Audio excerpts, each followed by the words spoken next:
இப்போ நீங்கள் பார்க்குறது வந்து சைனா யூனிவர்சிட்டி. ஸ்கூலும் இருக்குது, ஹாஸ்டலும் இருக்குங்க. காலைல ப்ரேயர் பண்ணுவாங்க, ஸ்டூடெண்ட்ஸ்லாம் வெளியே வருவாங்க. இப்போ அடுத்தது பார்த்திங்கன்னா, நாங்கள் தங்கியிருக்கக்கூடிய சைனீஸ் அப்பார்ட்மெண்ட்டில் தான் நாங்கள் இருக்கோம். அந்த அப்பார்ட்மெண்ட்லக்குள்ளே சுற்றி இருக்கக்கூடிய நிறைய மரங்கள் வச்சுருக்காங்க. உங்களுக்கு அதான் காமிக்கிறேன். இது எல்லாமே மூங்கில்ல மரங்கள் வச்சுருக்காங்க. பின்னாடி நிறைய மூங்கில் வச்சுருக்காங்க. நாங்கள் வந்து மொத்தம் நாங்கள் இருக்கக்கூடிய அப்பார்ட்மெண்ட்டில் 21 பில்டிங் இருக்குதுங்க.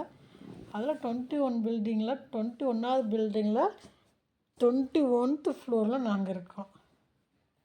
பாருங்களேன், பின்னாடி நிறைய மரங்கள் வச்சுருக்காங்க, செடிகள் வச்சுருப்பாங்க. அப்புறம் பார்த்திங்கன்னா இதெல்லாம் பாருங்கள், நிறையா மரங்கள் வச்சுருக்காங்க.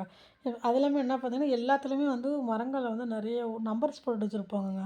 மொத்தம் உள்ளே எவ்வளோ மரங்கள் இருக்குது அப்படின்றது தெரியறதுக்காக. அதுக்குன்னே ஒருத்தவங்க வராங்க, அப்பப்போ வந்து கணக்கு எடுப்பாங்க, என்னென்ன மரங்கள் வச்சுருக்காங்க என்னன்ட்டு. இந்த பில்டிங்கில் தாங்க நாங்கள் இருக்கிறோம். இதுக்கு பின்னாடியில் இருக்குது பார்த்திங்களா, அந்த பில்டிங் தான். அதில் தான் நாங்கள் இருக்கோம். 21th building.